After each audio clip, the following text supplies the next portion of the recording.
وأذكر قبل سنوات طويلة تزيد على 20 أو 25 سنة عقدت مسابقة عالمية في أطول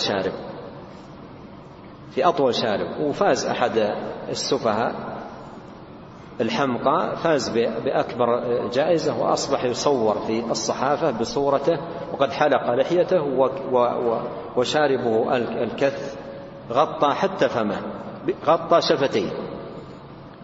وفي تلك الأيام أصدر سماحة الشيخ عبد العزيز بن باز رحمه الله فتوى بإنكار ذلك واستهجانه واستقباحه، وأن حتى لا يجوز أن ينشر في الصحف، لأن هذا عمل سيء وقبيح جدا ومنافي للفطرة التي فطر الله سبحانه وتعالى الناس عليها، وأمر بشع وقدر وقبيح جدا.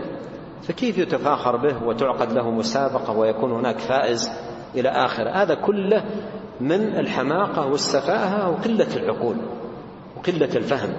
وإلا هذا الأمر المتنافي مع الفطرة من يرى ينكر عليه، لا أن تعقد مسابقات وأشياء من هذا القبيل لمثل هذا الأمر.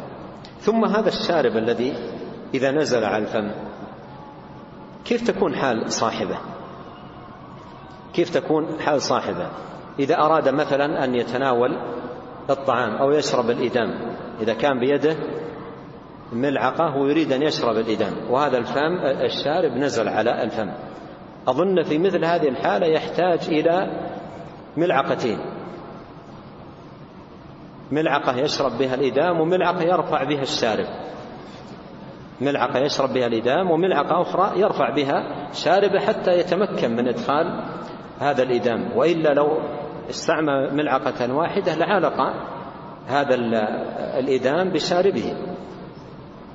ثم هذا الإنسان بهذا الشارب لو أنه أدركته رحمة الأطفال، طفله الصغير وقبله، والقبلة رحمة،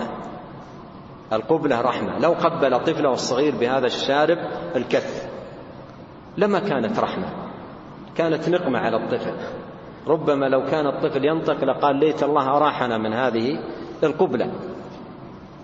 فالإسلام رحمة وهديه مبارك وتعاليمه كلها خير وبركة، فجاء الإسلام بإعفاء الشارب، بقص الشارب وإعفاء